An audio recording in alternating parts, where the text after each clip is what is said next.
If there's one thing that always upsets Dreamcast fanboys, it's talking about WinCE. During the late 90s, it was used mainly on smaller, portable products like pocket computers. Sega collaborated with Microsoft to bring the development kit to Dreamcast, with the hope that more games would get ported from other systems. However, things didn't go as planned. The Dreamcast had a different architecture, which made porting harder than it should be. WinCE added an abstraction layer which often impeded performance as well. Essentially, it wasn't close to the metal.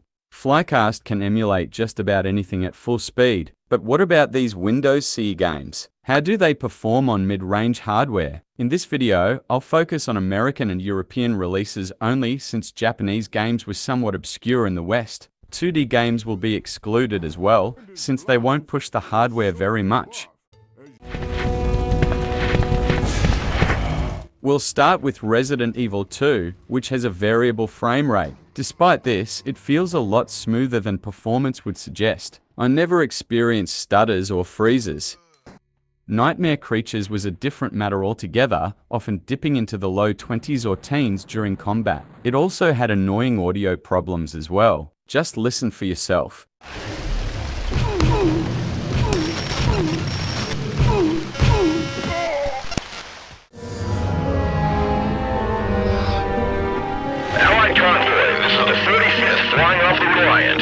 Star Lancer is an impressive space simulator that mostly clings to 30 frames. Sometimes it dips a little, but it's fairly stable for a WinCE title.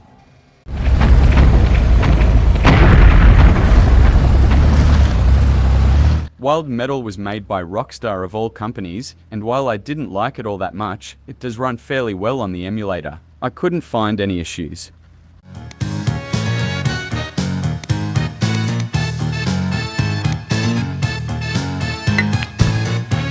Jimmy White's Cue Ball 2 is a decent pool and snooker game. It's a bit technical, and the menus can be somewhat confusing, but overall it can be fun. On Flycast it ran okay. 280 left. Sega Rally 2 aimed for 60, but would often settle for 30 instead. Having said that, it mostly maintained an even 30 frames, and rarely dropped much further. It's about as good as it gets on the emulator. Let's go!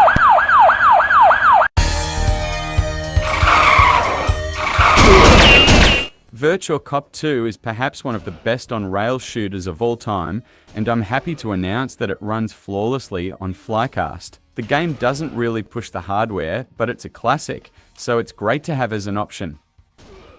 It's okay. Am I safe now? Rainbow Six, as well as its sequel, had performance issues even when I was just walking from one position to another. It's still sort of playable, but if you're looking for a classic Tom Clancy experience, the PC version would serve you better. Patience, child. Disrespect is a route to carelessness. Tomb Raider: The Last Revelation was a late port of the original PS1 game, and for that reason it was seen by many as the best in terms of graphics. It was the only version where characters had real-time shadows, something even the PC version lacked. However, the higher fidelity came at a cost to performance. The Dreamcast version struggled to keep a consistent frame rate, and Flycast struggles just as much, unfortunately. It has improved over the last year though, so perhaps one day we'll play the best version at a solid 30.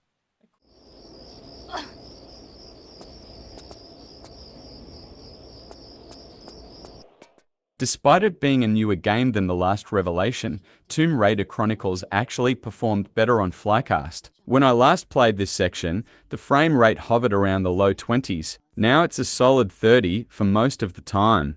I'm sure this will make some of you very happy. I've covered most of the big games, but there were a few lesser titles that will now be shown in a music reel. If you found this video useful, please remember to give a like. It really helps with the algorithm. Thanks for watching and have a nice day.